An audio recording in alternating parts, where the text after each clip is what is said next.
Hey, Archie, how do the financial decisions that we make, whether they be positive or negative, really bear out over our, full financial life?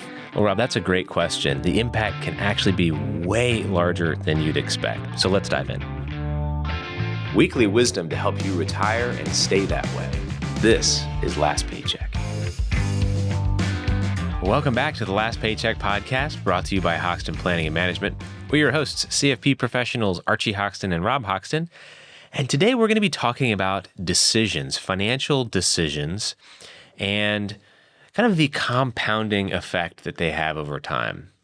So in the same way that when you invest money, it compounds over time. So if you invest $1,000 and you earn 10%, you have $1,100. Fast forward, you have $100,000, that same 10% is $10,000, and $1 million is $100,000 on that same 10% return. So there's this compounding effect.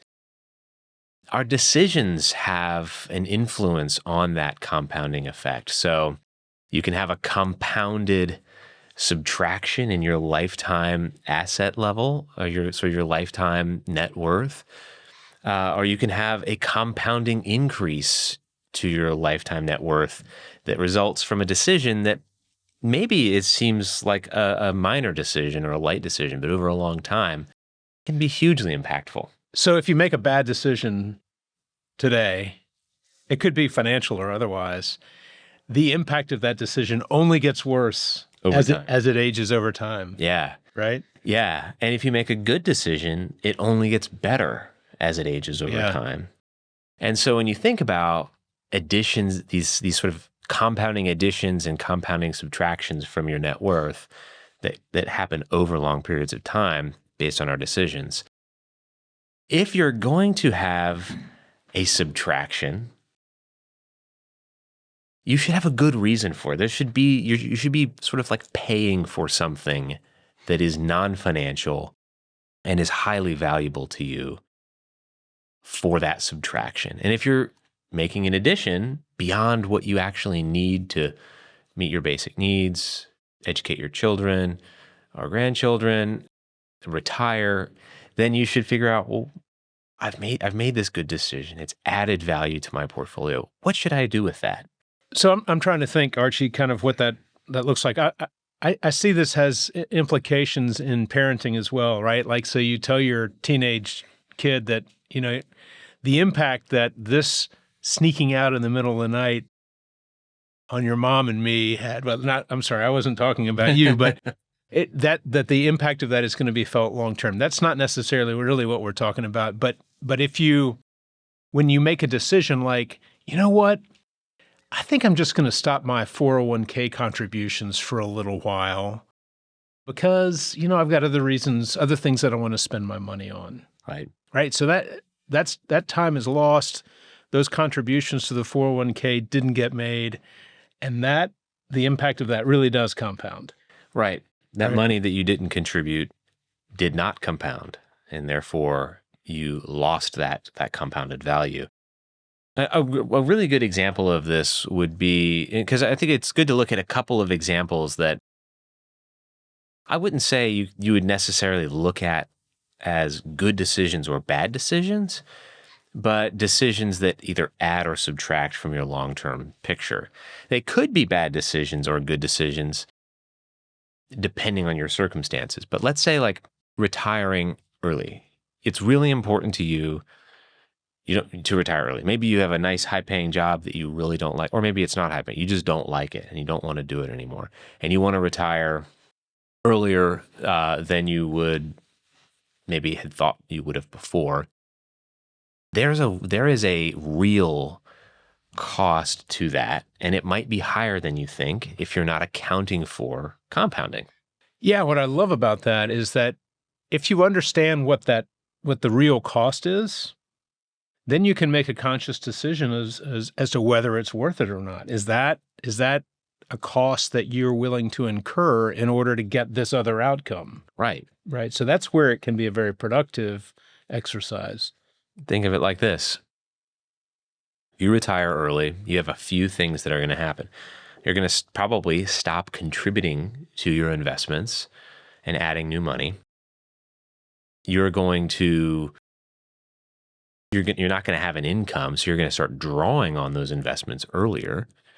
You might have to pay more for your health care. You have to go out into the marketplace, potentially if your employer supplied you with a discounted plan or partly paid for the plan, you'll have to spend more out of pocket there. And you'll be drawing on the portfolio for just a longer period of time anyway. And earlier on, you have to have heavier withdrawals while you wait for Social Security to either become eligible or to wait for the age that you want to take it. So there's a lot going on there. Yeah, a lot of expensive stuff going on there. It could easily, if you don't just look at it from that means I'm contributing $20,000 less per year, like starting this year. You have to account for your 401k. Yeah, 401k or whatever you were contributing to. Mm-hmm.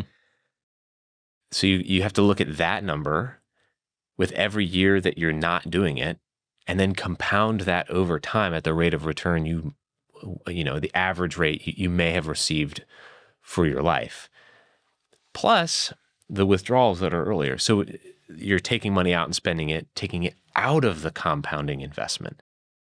So when you look at the compounded value of this decision, it could easily cost $1 million or more to retire earlier, depending on how much earlier you're doing it. Yeah, I mean, if you're talking about retiring at 50, for instance, yeah, we do financial planning projections based on age 95 life expectancy. So almost half of your life is spent without a paycheck at that point, right? And most likely your Social Security benefit is going to be smaller. Mm-hmm. So that piece of it is going to be impacted as well. I mean, there are just so many things. Making that decision, that's a huge decision. And I think that I would like to think that most people who are trying to make that kind of a decision are getting a second opinion from someone, a financial planner who can help them crank that out. But there are other smaller decisions that people make, right? Yeah, there's lots. There are tons. And I will say with that particular scenario, the most important thing is to know whether it's feasible in the first place. Because it doesn't matter, because it could be that retiring earlier over, a set period of time ends up subtracting the entire value of your portfolio over that time, and you run out of money. What you first have to do is make sure that you're capable of making that decision, and you are adequately funded for a longer retirement. And then you can look at, well, how much is this decision going to cost me? What's the compounded value of this decision? And that way I know, wow, this extra 5 years is actually worth $1 million to me. And I'm willing to let that go because I value this time so much. I think that's a fair decision as long as you've planned properly for it. A scenario where that might be a really great sort of thinking process is, let's say you're single, divorced, single. Let's say maybe you don't have children or somebody that you want to leave your resources to. You've had a high-paying job, you've saved a lot of money, but you don't really care about passing a whole lot on. So if you're looking at your financial plan and you say, well, retiring early is something I would like to do, and that means that I'll have less money at the end of my life, who cares? If you don't have anybody you want to pass it to, right? Who cares? Maybe it's more important to maximize your living, your lifestyle now, because you're not likely to spend all your money anyway. Yeah. This is like, let's say you've made a lot of these decisions that added value to the picture for you, that compounded over time, and you find that you have much more than you'll ever need. Then you have to start getting creative. And maybe you get to a point you say, I'm taking trips, I'm having fun, I'm enjoying my lifestyle. I still have more.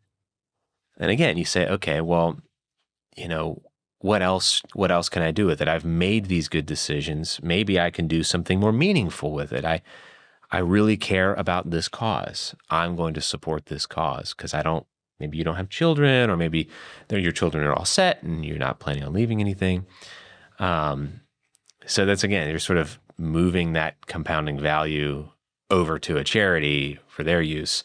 So you think about these decisions in terms of their long-term value. I think it makes the decisions more meaningful because it gives them the proper weight. You know what you're passing up on, what you're trading off, or you know what you're gaining. Maybe you've made the decision over time. You said, I'm going to save more. I'm going to save more to Roth. I want to pay less in taxes in the long run. And you've made these big decisions, and you get partway through towards where you're thinking about retirement, and you say, I have all this excess. I'm going to take a year off with my family. I heard this story one time, and we're going to go and do a family mission trip for a year.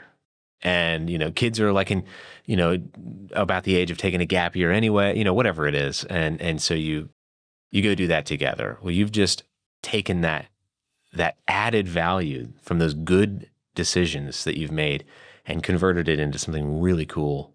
Right. And, you wouldn't trade for any amount of money.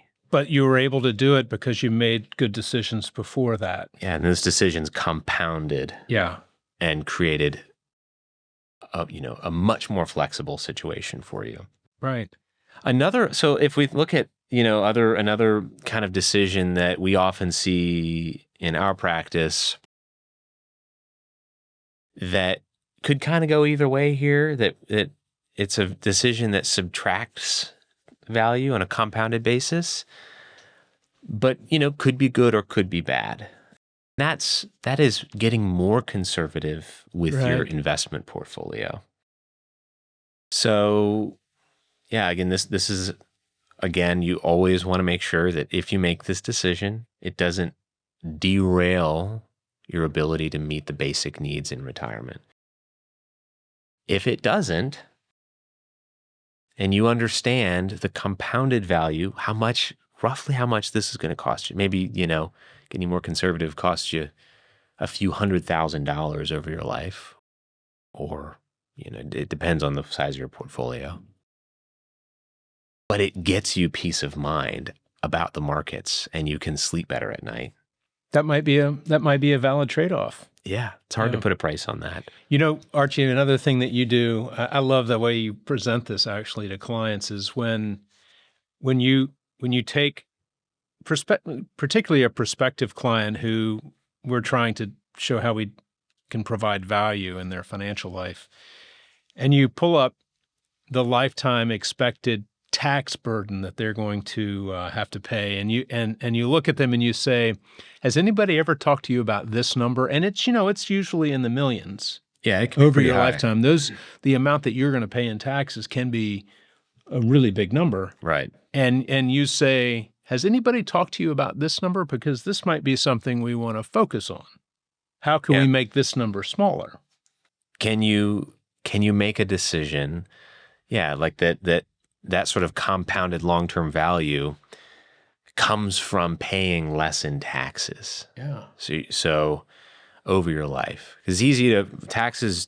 Most of us are super myopic about it. I want to save money this year. I just want to pay what I owe this year. But you can make decisions that affect a lifetime tax bill. And sometimes those you have to pay up front for that. Mm-hmm. And it may or may not be worth it. Other times it's a simple thing like contribute more money to your 401k. You're getting more money in this basket for your future needs, and you're taking money out of this lifetime tax bill.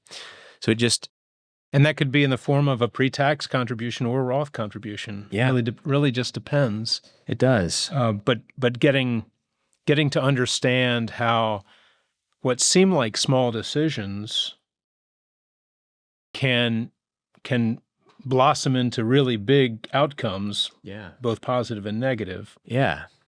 Yeah, and I think it's just important to know what those outcomes are. At least have an idea. We can't know with any certainty what the actual number is, because we don't. The big variable here is what happens in the markets. But we can look at average, historical figures and get a sense of just what the magnitude of the future compounded value of that decision is. And so if we can look at our decisions like that, I think it'll lend to being more intentional about them and knowing that if I make this decision, it's going to cost me a lot. I better have a really good reason for making it. Because I think that it's worth mentioning that sometimes they are, bad decisions. They're made from a place of sort of emotional reaction to something happening in the world or the markets. The market heads south and you sell out and go to cash. And then you don't get back in until the market recovers, or you've missed the boat, basically, which happens pretty frequently. And you'll never recover that money, or at least it'll take much, much longer to recover it. And most people justify that in their mind after the fact. It's like, I just did the thing that I thought was right, and I'm not going to think about what the true cost of that decision was. Yeah. And, at that point, maybe you shouldn't, because it's probably better to just focus on not making decisions like that again. Yeah. I mean, if you lingering on the guilt, if you linger on the guilt though, and you embrace the pain of that terrible decision that you made, maybe, just maybe, you won't do it again, because I can promise you there's going to be another opportunity to make that bad decision again. That's true. So there's a case either way. Yeah. The point is, especially during those times, know what that will cost you, because decisions like that, you make a couple of them, the compounded, subtraction of value from your portfolio in the long run can be enormous. I mean, that is one of the most detrimental decisions, because that often involves wiping out 10, 20, 30, even 40% of your portfolio value over a few months. That money goes to heaven, and all of its babies go to heaven too. Yeah. And it's just that's just the way it is. Yeah.